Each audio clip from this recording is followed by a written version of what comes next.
We'll have to come back when it's dark. Especially after seeing how good this does in low light.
Friends, my name is Kayla. I'll be your safari guide for today.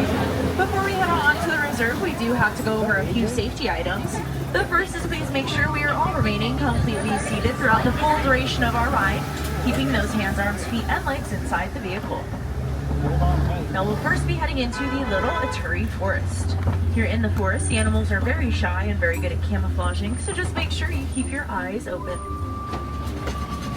Right, that is the okapi. Oh, shoot. Now, okapis are always thought to be relatives of the zebra because of those colorings on their legs. They are, in fact, the closest living relative to the giraffe. That is due to both of those animals having very similar skull structures we call ossicones. Now, those colorings just help them to remain solitary while living in the forest.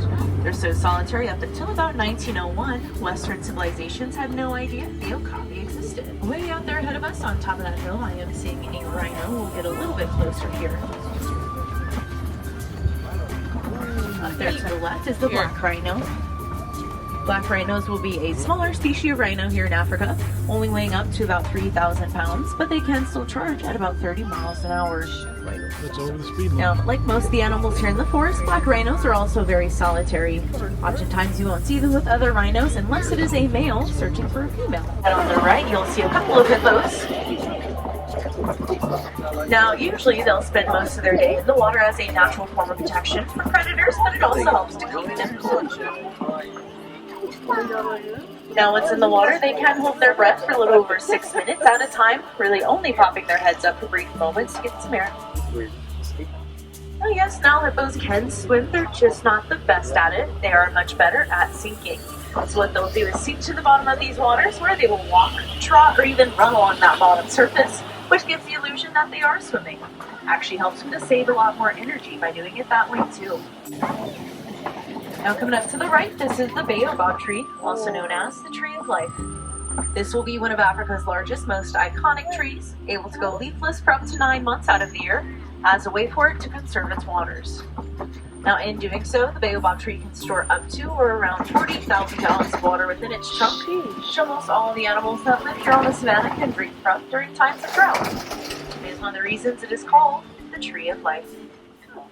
And then those friends with the very large horns back to the left are the Ankoli cattle, who also have the name the Watusi cattle.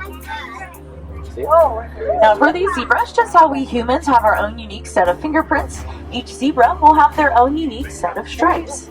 That is especially important for those baby and mama pairs. They'll sometimes memorize each other's stripe patterns. In case they're ever split up from one another, baby and mama know exactly what each other look like. Alright, we are getting much closer to our giraffes in this area. Now all giraffes will be the world's tallest animals. They'll usually grow between about 17 to 20 feet tall. Now on top of that, they have extremely long tongues. They can stick their tongues out up to 19 inches out of their mouths. All those factors are very important for this animal because they'll usually spend around 20 hours a day eating. Pretty relatable, right? Alright, so you have this giraffe to the right and then to the left. Now if they're ahead of us, I am noticing there are quite a few knocked over trees in that area. That is usually a good sign that there might be some elephants nearby, so we'll go ahead and check it out.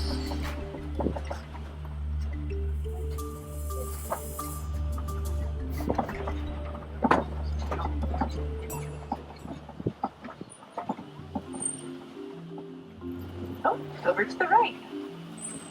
That is the African elephant. I do. Now they will be the world's largest species of land mammal, usually ranging in size from about 8 to 13,000 pounds. In order for them to make sure they're getting more than enough energy throughout their day, they can consume between 300 to 400 pounds of food daily, which is usually accompanied with them drinking around 30 gallons of water. So I like to say they're very healthy animals. Alright, coming up ahead, these are the greater flamingos. Now the greater flamingos will be the largest but also the lightest pink of the flamingos. They'll all achieve that pink coloring from their diet, which mostly consists of brine shrimp. So when they're first born, they do look like little gray fuzzballs. It's going to take them about 18 to 36 months to get that full pink coloring we're seeing in all the adults. And a fun fact, a group of these flamingos will be called a flamboyance.